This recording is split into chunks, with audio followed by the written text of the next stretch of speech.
If you're in China, you just know it's corrupt. They want it to be like that here. People are pretending to be 12-year-old kids, mate, and they're not. Yeah. They're 40-year-old men. Now we're getting bombarded with all these death numbers, but there's no context there. He'd got one child pregnant, he'd raped many others, and we had evidence to prove that. Do you think evil still exists today as it did back then? And the answer should very simply be yes. Hello and welcome to the Love, Peace, Truth, Karma podcast. I'm your host, Leanne Brown, and today I've got one incredible guest, an inspirational powerhouse of a woman, Samantha Browne. This woman has got a story to tell you today. She is a human traffic survivor, satanic ritual abuse survivor. She's now started an amazing charity called Diamond You Project. She's an activist. She's a motivational and keynote speaker. And she is also a legal drug dealer by actually founding the business One Self Wellbeing. I'm just so excited for you to meet her. I hope you enjoy today's show. So, Sam, thank you for coming. Thank you for having me, babe. Yeah, real fellow light warrior. You know, we've been at the protest together, but I first seen you on Shinny Show. You did, babe. Shinny that does the... is a recovery and mental health. Yeah. It's amazing. So when I seen you on there and was listening to your story, honestly, I was just blown away. What an incredible woman and inspiration, you know, like to be able to tell your story. You are the definition of somebody that's putting pain to power, you know, like and really raising awareness for all the amazing things. Oh, don't start, you get me going. You're so sweet. Thank you. Thank you, babe. We probably need him. No, thank you. Thank you so much, Leanne. Honestly, what you do is incredible. And I'm in awe of you. I'm in awe. I am, honestly. Yeah.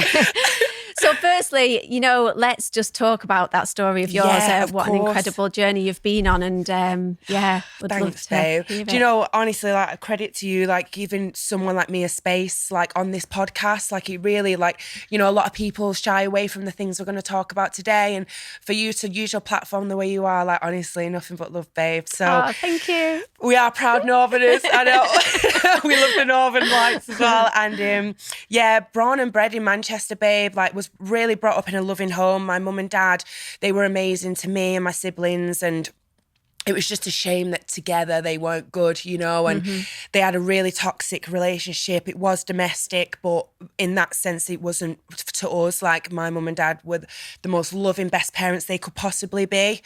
But I think at a young age, you kind of pick up on the old toxicity, the old energy, and you see things even though you don't realise that you do. Yeah. And I see my world falling apart. So I guess like around the age my mum and dad split up, around 10 and 11, like I kind of started to become a rebel, I guess, like really got angry towards my mum and dad. I felt like, you know, and society always says to you, you know, you must have a dog and 2.5 kids and, you know, you have a picketed fence and everything has to be perfect. And let's fucking face it's not like that, babe. And exactly. My world as a child, like, I guess, you know, anyone's got any angry teenagers, I was going through hormones and I was just like, F you to my mum and dad. They give me the hidden responsibility of looking after my younger sibling, and I was like, I just can't deal with this. And I got a bit naughty. I guess I started smoking weed, started hanging about with older boys. I guess I started to confuse attention with love, and even in my age at school, which was millennials, like we were, I guess, more sexually active than we should have been at that age. And that's why I do these interviews, because I think it's the young people that are the most for me, babe. Like, and I know for yourself as well. Like, if I don't say to people how easy it is for young people to get into the position I did, I don't think we're going to be able to create systems change. And that's what I want for the young people, because I was just a naughty kid. Do you know what I mean? And in effect, it's 10 times worse now with social media, isn't it? Babe, yeah, it's honestly, so easy for them to... I mean, if you think about it, like we was influenced by Spice Girls and, you know, Hit Me Baby One More Time. And I know that was still a bit like touch and go, like when you look at it now. But now you have the likes of Cardi B, you have Swallow by Trey Songz, and it's like, where does the line get crossed, mate? Do you know what I mean? And these kids are very highly influenced now, like on TikTok. Sugar babies are promoted. It's getting to a point where they're making little gang members and prostitutes out of our children. It's mind blowing. I mean, I'm like literally been down the rabbit holes and only the last year, and just absolutely like even Disney. Oh my God, you know, and it's so heartbreaking that nothing is actually sacred for your kids anymore. It's like, just want to scoop them up and put them on a desert island and Protects them, exactly. It's impossible. And well, this is the thing, we have to make the impossible possible, because if we start shining a light on all this, babe, it makes no space for the darkness, and that is what we have to do.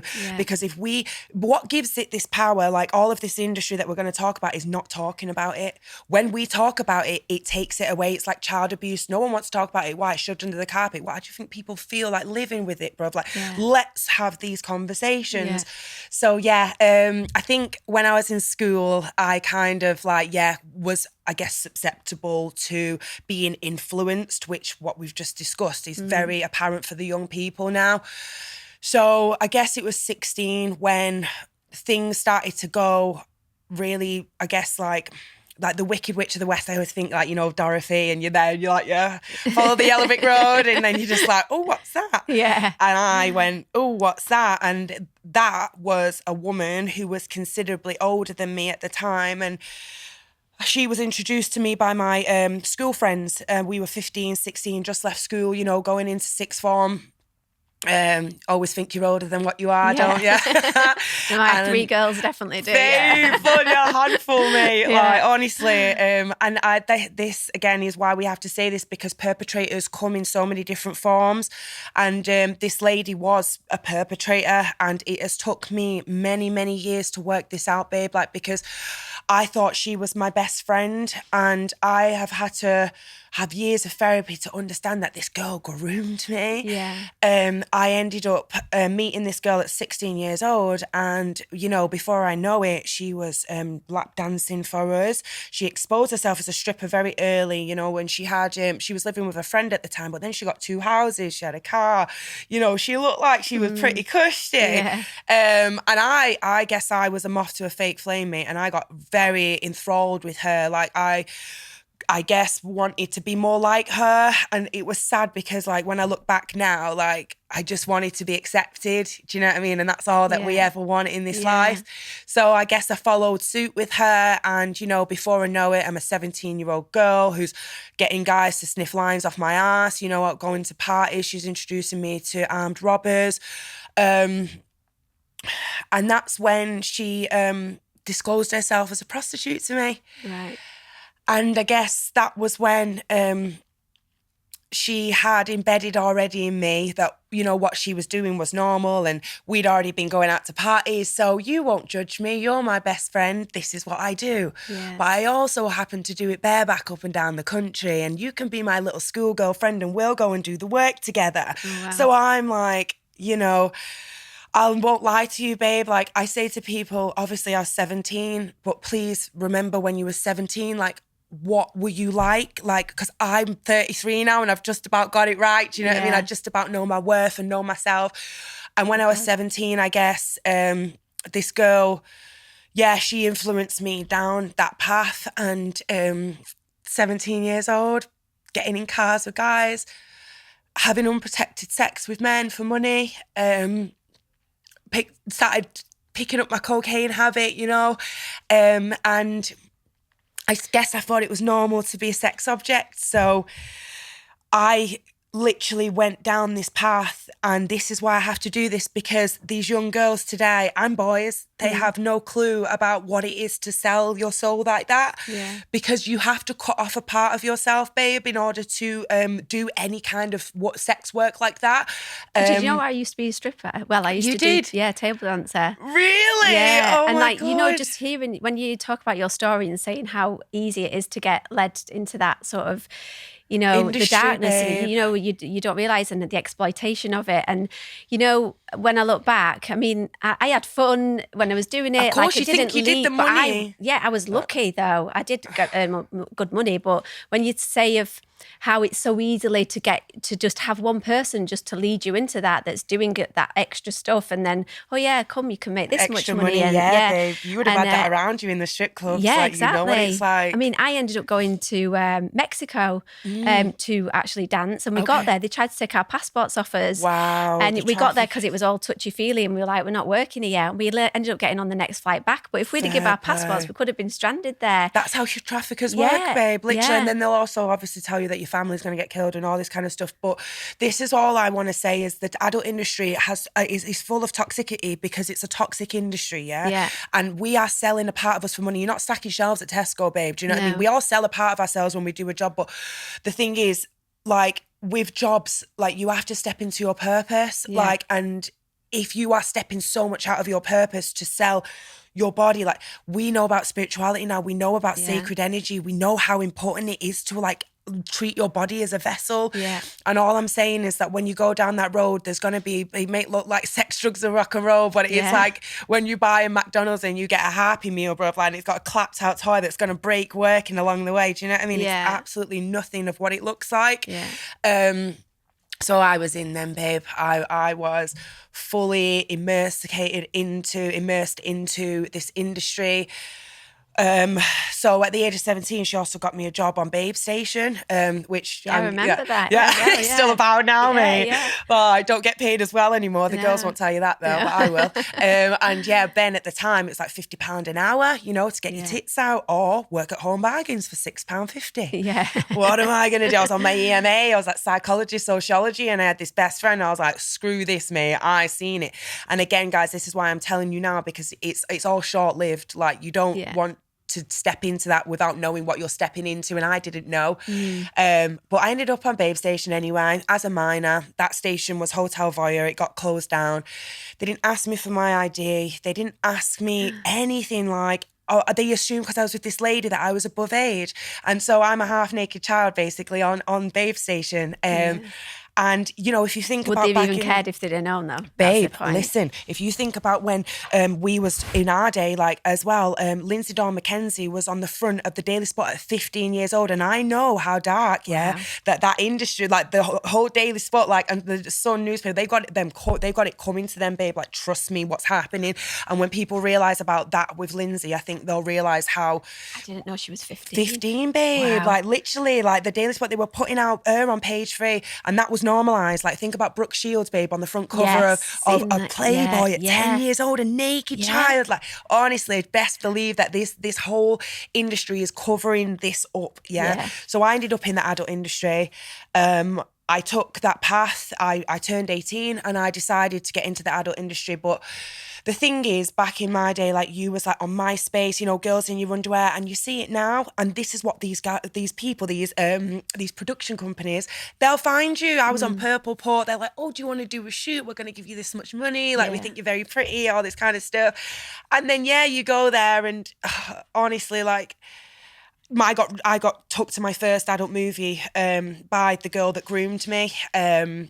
And it turned out there was a pimp there. I didn't know at the time. Wow. Luckily, I dodged. Well, I probably would have rather had him as the pimp, because the one I met later on in life was definitely like psycho, mate. But anyway, this guy, he was there, and then they had this like really tribal kind of effect on you. Like, come into our family, it's our community. Like, you know, people are going to slag us off. And I wonder why, because they were cretins, babe. Like, they basically, Kilogram turned around and said to me, oh, what we do is we give you an extra £50 each time you up your level. Now, babe, in the adult industry, I'm not being funny, like, how it works, if anyone ever was to get into it, you want to do your own stuff on your own scenes, on your own time, because what will happen is when someone gets your first content, as soon as that company and you get big, like say if you were Jenna Jameson big, what they will do will get millions of pounds for every first scene that they had of you. So your first boy girl, your first girl, your first anal, DP, all that stuff. Like, honestly, like, talking about it now, it's just like, wow, cattle market, mate. That's all that comes to mind. Like, they're in, they're out. They want you to go. And that was where I started. I started with that company, and then for 3 years I was in that industry.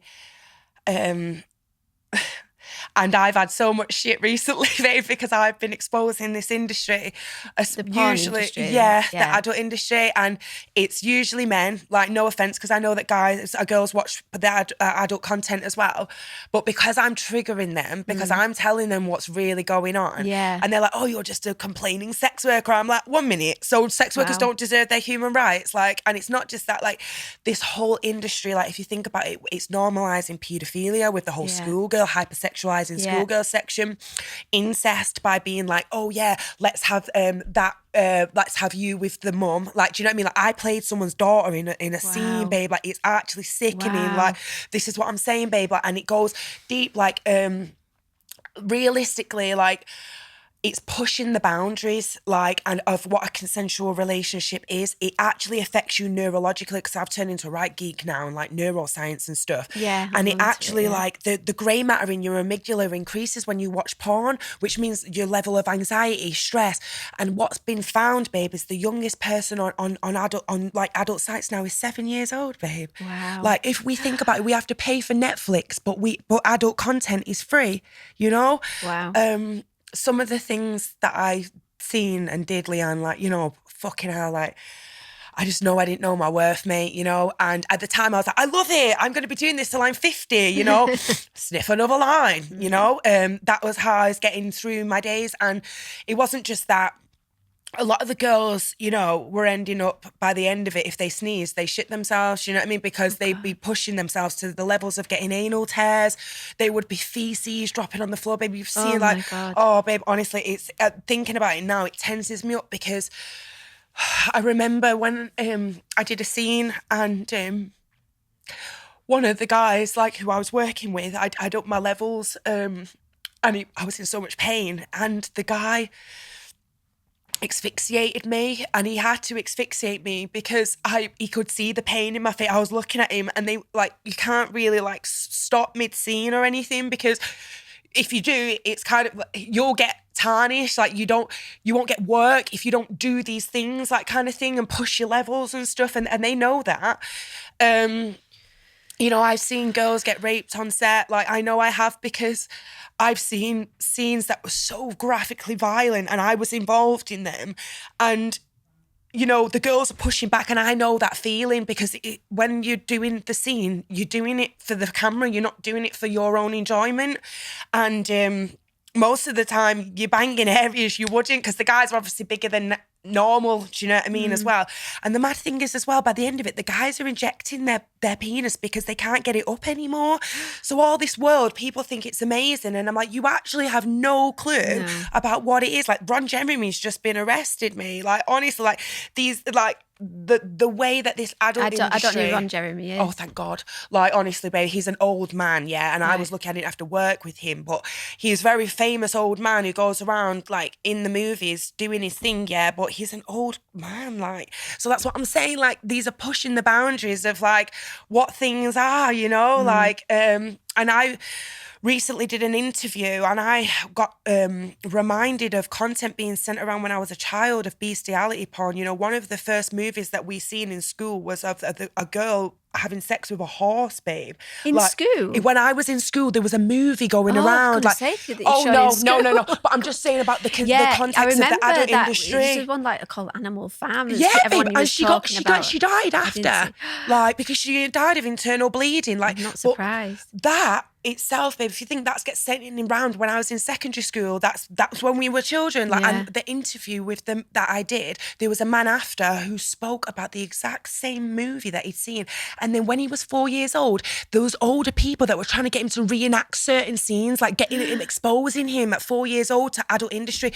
Now, you've got to understand, when this content is free, you are the commodity, mate. You pay for Netflix, you don't pay for porn for a reason, babe. It's diminishing the family unit, and me and you both know they've got an agenda to do that massively.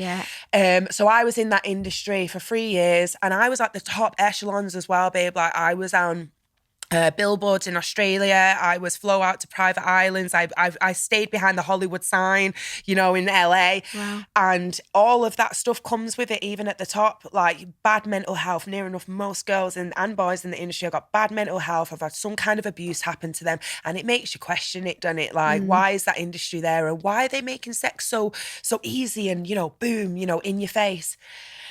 But was there any named people that you were coming to contact with and you were shipped around the world? No. So when I was in the adult industry, like, it was very high end, but it was more like people linked to government, like, kind of thing. So they were like, oh, I work in the government. But at the time I was so coked up that I just like, oh, right, okay.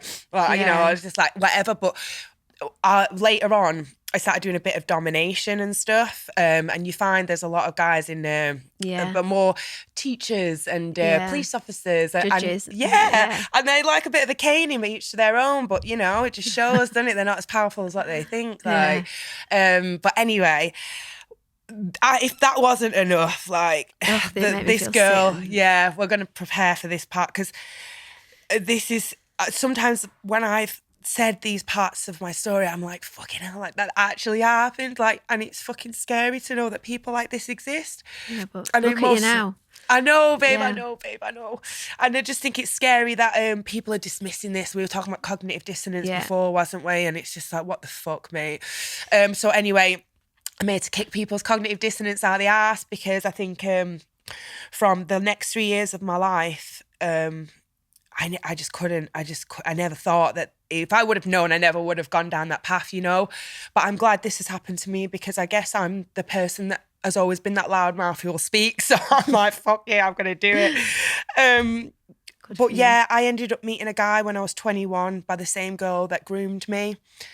And when I met that guy, he got introduced to us as a saviour, you know, someone who was going to save our lives, give us everything that we ever wanted. This girl had said to me that, you know, he had come with this entourage. He was a big gangster.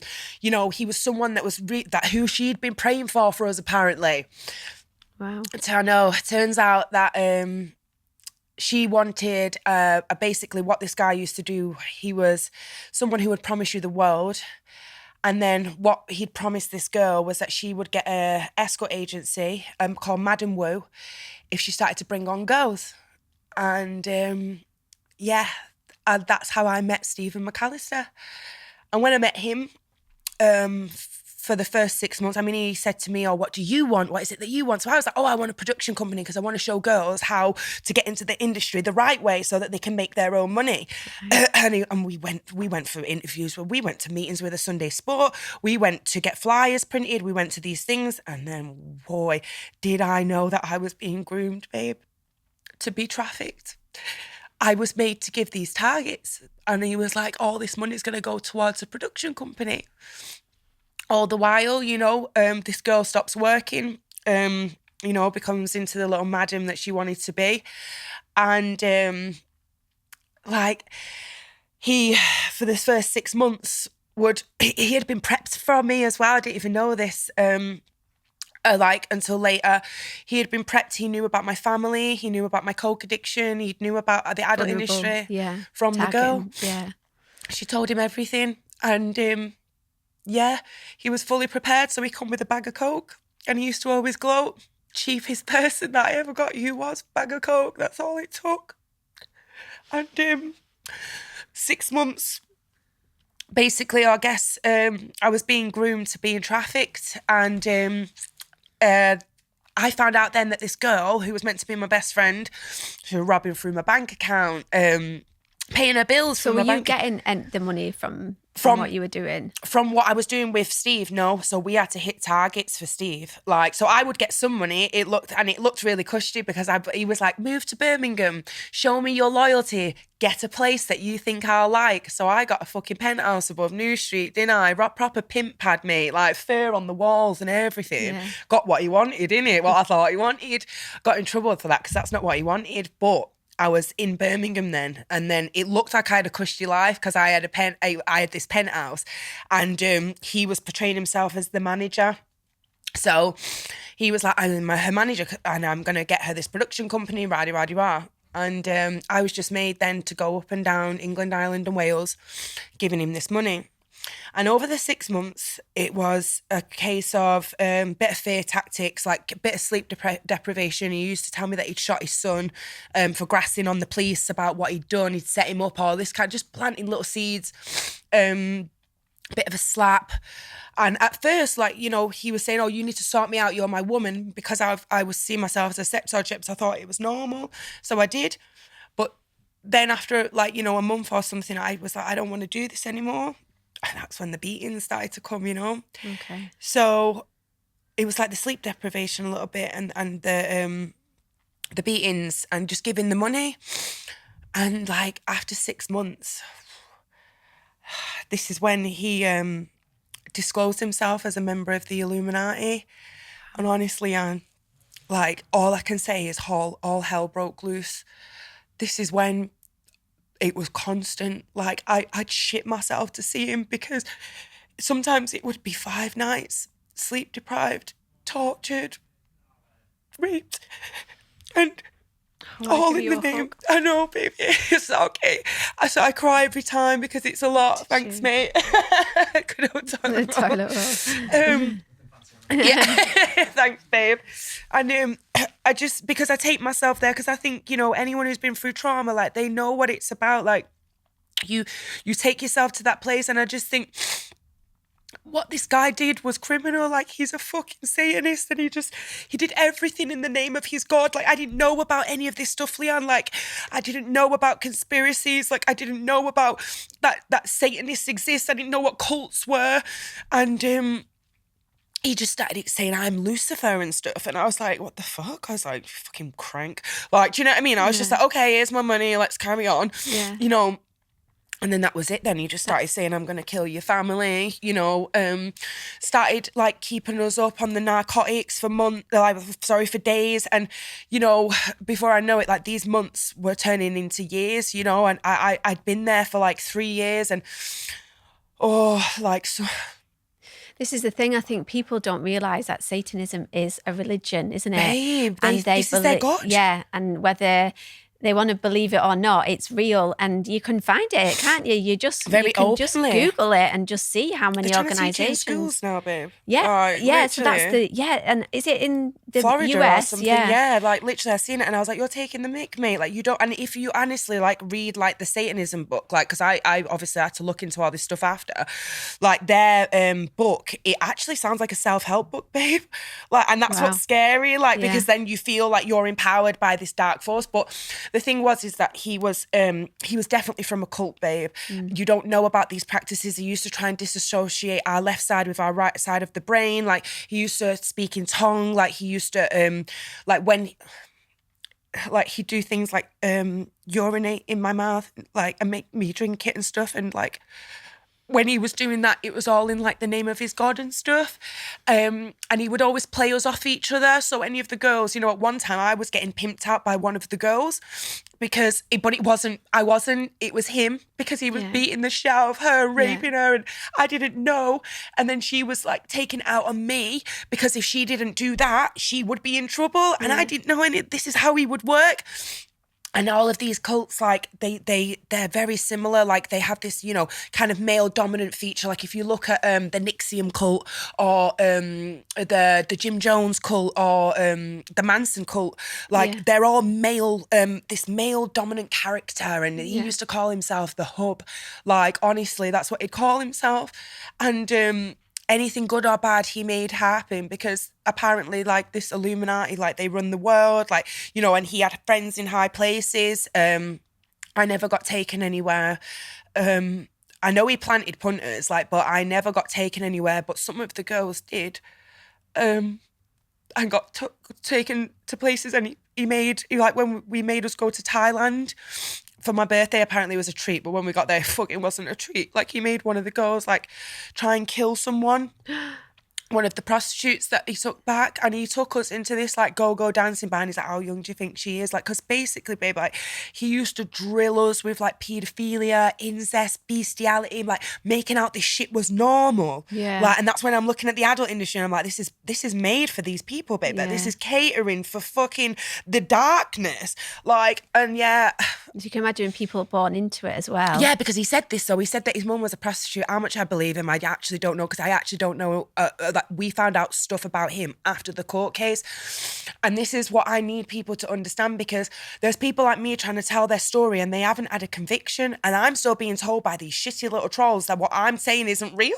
And I'm like, are you mad? Like, what happened to me, there was 7 people like that were there in the courtroom, never mind the victims that had fucking, the way that he used to use homeless people, babe. And that's what they use. They use the vulnerable, the most vulnerable children, homeless people, you know, people from to broken... do what? You know, to get them on the... Yeah, to get them, to recruit them, to get them on, like to handle them and Yeah. exploit them the way they do. Like most of the kids, you know, they're from care homes and broken homes and adoption processes, you know, and this is what I'm saying. What's it called? Shadow documentary? Oh, Out of Shadows. The Brilliant. UK one as well. Yeah, is there's that, a UK one. It's I've brilliant. seen that. Yeah, with the police guy. John Wedger in it, Yeah, like, and he's he was- exposing. I met him the yeah. other day. He's a great guy, you know. Like, and honestly, like, he's really trying to get survivor stories out there, and it's just sad because we're just getting like taken down by people, and it's like, bro, this is happening to children. Yeah. Like, so, you know, long story short, I was there for 3 years, and I obviously got away because I'm here now. And I got away. And you said there was a court case. Yeah, and this is the thing, like, people can look this up. He got branded the evil pimp of Birmingham. They actually told us information because we didn't know he was making a charity with our money. Like, he was going to single mums charities and abusing women there. Like, they were all coming forward. This is the other thing with charities. All the they set charities 'em that, up. it's Epstein. all how they're getting the child trafficking, Exactly. you know, through the children's charities. It's all disguised as good, isn't it? Massively. Wolves in sheep's clothing, and this is what he used to be like. He'd be like, people, do you think people are going to believe you? And a bunch of crackheads, Sam. Well, they fucking did, didn't they? So fuck him, man. Yeah. Like, and now he's screwed because his face is everywhere. Like, he didn't expect them to fucking out him. Well, this is the thing about these cults and that, like, they'll shit on their own. Do you know what I mean? Like, they really will. But he got 8.5 years and got out in 4 years on good behaviour. Wow. And that's why it's fucking tiring, because my friend, like one of my best friends, like, she got done for a text message and did half the sentence, 2 years for a text message and conspiracy. And my man's selling me and kids. Like, and he got 4 years on good behaviour. Fucking mate. Well, it's all protecting themselves, aren't Exactly. Pedo protectors. And I'll say it every single interview I do, Lady Justice is blindfolded for a fucking reason, mate. Like, so anyway, like, when we got to court, like, it was bittersweet because we did get the conviction, and it was amazing because when they outed him, and then they put me on the news as well in 2018 speaking about my experience. So I've this seen is that. why, Yeah, this is why it's quite solid, babe. And I'm just like, you know, how dare these people dismiss people like Annika Lucas and Jeanette Archer? Like, who are you? Like, to dismiss them? What? Because you can't understand that these people exist. They're telling you right now, Stephen McAllisters are in schools. They're in our parliament. They're everywhere, mate. And it's up to us to expose them. So was this where the Diamond Dew project came? Yeah, so basically now, so obviously since we've been getting him into court, like, I've had about 9 years of my own self-healing journey, babe. Like, and I have honestly tried so hard because I still had a massive coke addiction after, do you know what I mean? And when we got him put in prison, I really just wanted to, I felt a need to tell my story about human trafficking.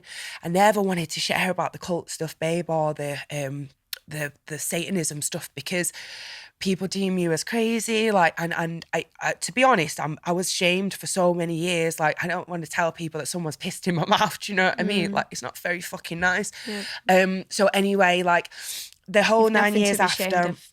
Thank you, babe. You know, I was lucky enough to get with my partner. She is such an amazing support for me and all this, and she, you know, she got with me when it was going on, but as, like, I got away from the situation, like, the mind control obviously stopped, so I could think for myself. And I guess being around love and acceptance and started to build a good foundation of friends around me, I started to realise that I wasn't a fucking sex object, babe. Like, and it was a little while it took me, because even after what had happened and we got him put in prison, I was still escorting. I even did a show on the BBC 3 about webcamming. And if you watch that programme, I break down on it because I was such in a bad place, you know? It's like, you're like being pulled into that old world and then obviously trying to break free from it at the same time. And I was just so broken if you look at me on that video, I mean, I was so broken, honestly. But it carried on after, and, you know, I guess this is where it really started to change for me, because when I stopped escorting and then I started to just do webcam, and then I started to do domination, and I was like, I started to get a conscience, bro. Like, I don't like doing this. I don't like kicking guys in the bars, like, do you know what I mean? And I don't want to take my clothes off anymore. Like, I just don't want to do it. But you wanted to kick a few guys in the balls. That was the thing at first. I was like, let's go for it, mate. Like, come on, like, motherfuckers. I had a pay pig for a little while. Like, do you know what I mean? Like, Slave Dave, he was great, mate. Just sent me money all the time for my middle finger. It was brilliant. But then... I mean, it's good we can laugh about it now. I know, but I got a conscience anyway, didn't I? He lost his job. Did you walk anyone with on anyone with your heels on? on? Oh, yeah, mate. Loads, mate. I did it all, mate. Mate, honestly, I took it out on him. I was like, motherfuckers. But they loved it. Like, I wasn't doing anything that they didn't want to do. Do you know what I mean? So it's like above board and all that. Like, what about nappies? Oh, no. Like, yeah, Dad, babe, I didn't go down there, but you know that these guys are fruity, mate. And this is what I mean. Like, honestly, babe, like, it'll freak you out. Some of the stuff, I'm like, whoa, each to their own, mate. You know what I mean? Because I don't judge anyone, babe. Like, as long as it's not kids or animals, dress up like a dog and bark down the road. I mean, I care. Like, I just think that people, being exploited. Yeah, and they are, like, massively. And this is what we have to be able to do. Like, you know, I've been to swingers parties. I don't judge anyone. Like there, it's all consensual and it's all above board. You know what I'm saying? But the adult industry, it's really blurring lines, babe. It really is. Yeah. So anyway, now it's great because after these years of self-healing, you know, therapy, I've had to the amount of the CBT, like therapy and, you know, trauma healing, shadow work, the years of neuroscience and personal development, mate. I have been listening to Gary Vee and, you know, drilling my head. I've been finding other survivors that I can, you know, look up to, like the ones I spoke about, and realise that if they're speaking, you know, like India Oxenberg, I've met these people, you know, just online and some of them in person, and I'm like, you know what, fuck this, I ain't scared no more. Like, these are talking about people that are linked to the Dalai Lama, like, you know, the crown, like the presidencies. Oh, fucking mate, you think I have no fear no more? Yeah. And that's what I want people to understand. So when I got out of like the webcamming, I found a job with the biggest human rights organisation in the world. I actually got stopped on the street to stop child marriage in FGM. Oh, wow. And I know that you're big on that. Yeah. And I love you for that because it's so horrific. And I guess that's where I realised that that's where my human rights have been taken away. But I also found a purpose, babe. Yeah. And that was when my life changed, when I found my purpose and I was willing to put purpose to my pain. Yeah. And I realised, and when I was working for Amnesty International, I started to volunteer to go into the schools. I started to volunteer for Women's Aid. And I realised there was a hell of people that needed helping, babe. And what was the scary thing was when I went into schools, there was girls, you know, young girls that were looking like my age and they didn't know what human rights were. And I was like, fuck, I need to go in there. And, you know, that was when I realised I started to set up Damn You Projects, which is my charity where, you know, we go into the youth and the criminal justice sector to prevent exploitation and to improve mental well-being. Yeah. You know, we've worked for the councils. I got myself into the Houses of Parliament for my activism work. Amazing. And, you know, and now, like, I have been able to get on platforms like the BBC. I was on the Sean Atwood and Zizi Mills show, and I'm here with you. And what do you think about that? Because obviously you're saying about the BBC, and we know what the BBC is. So do you think that they kind of like, it's like when there's a child abducted, we know how many children, I mean, is it how many, like 30 children a week or something? There's 100. I mean, in the UK alone, there's over 112,000, mate. Do you know what I mean? Yeah, but in a week, I think you put some statistics up. Like there is around. I mean, if we broke it down, there's easily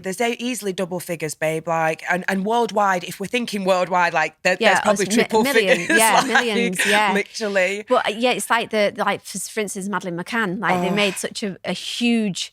Big deal of that, and they promoted that. So, but then we're now finding out about the Podesta brothers being involved, and their parents being potentially linked to the Illuminatis, and you know, so it's like they draw your attention onto one because we know there's thousands, hundreds, millions going missing. I know, babe. So it takes you away. But then you've been given that platform to go on the BBC and to go to the Houses of Parliament. Yeah, so babe. Yeah. So with the BBC, I wasn't on the main news. I was on the back, you know, the 24-hour news kind of thing. So I guess it wouldn't have been out in the public eye as much as it could have been. Yeah. And in regards to the Houses of Parliament, that was because I was with Amnesty and I was lobbying the government with Amnesty. So that's how I got there. But you know what, babe? Like, I genuinely believe there is good people. I was just going to say. In these places. Yeah. Like, I genuinely do. That are fighting against the grain. Yeah, of course. Like, and if this is what we have to remember, like there's good and bad in every label, but what we have to do is sieve out the shit now, because it's the age of Aquarius. It's the time now for conscious collectiveness, and we have to bun the labels. Who gives a fuck if you're black, white, gay, straight? Who cares? Yeah, exactly. Are you hurting kids? Because if you are, we're coming for you. Yeah. And that's what the message is now. Like, save our children. They are fucking censoring that, and it makes me so mad. Exactly. I mean, that alone has got to, you've got to make question. You think. You've got to question why were they censoring? And the fact that the stuff that gets, I mean, I think it was Amy, my friend, that put some really dark pictures on of like satanic, you know, rituals. Like with the kids, and like being in a really dark place and this like just dirty and like makeup, and honestly, it looked horrific, and it was a satanic ritual account. Account. What and it was. She reported it. And they said it doesn't go against the guidelines. Our guidelines. Babe, do you know my friend, so India, who does the PD project on Instagram, like, she is responsible for the inappropriate child, you know, for us, if we want to report it. Without her doing that, they wouldn't have even had that on Instagram. Like, there's like so many pictures of child exploitation on Facebook and Instagram. Like, they cater for pedos. Like, and this, obviously for me, with Diamond Dew projects and learning about online grooming and all of this kind of stuff now, it's so important that we inform our youths about this, like, and we inform the next generations, and not only that, parents as well. I don't think parents realise that their kids can get groomed on TikTok, on Fortnite. There people are pretending to be 12-year-old kids, mate, and they're not. They're 40-year-old men, like, trying to get on your kid. And this is what I'm trying to tell people, like, if you think about the influence now of like the gang culture, you know, and the prostitute culture with like this Cardi B, and, you know, I mean, I need to get my money, like, and all this kind of stuff, and it's just like, then that's being pushed on the young people, and then all of this stuff is so catered for the nonces. Like, it's like they can get away with things, they can promote their agenda, they can do whatever they want, like, and it's like, I wanted to mention as well the sex education that's been changed, that's coming into schools as well, and I posted that, it was in the Light paper, wasn't it? Yeah, babe. And horrific. I heard it was coming out in Europe, but then it's actually in September they're bringing it out Wales, to primary schools. Yeah, babe, about touching themselves and themselves, about anal, mad. About bondage, about, you know, and this Hell is from age 4. Mate. You know, it's insanity, babe. And people, it's all these things are being slipped under people's noses without even realising, because they damn right they're not going to inform the parents. Oh, we're doing sex education. This is what's included. Literally. And I actually know a friend of mine who's starting her own little classroom school.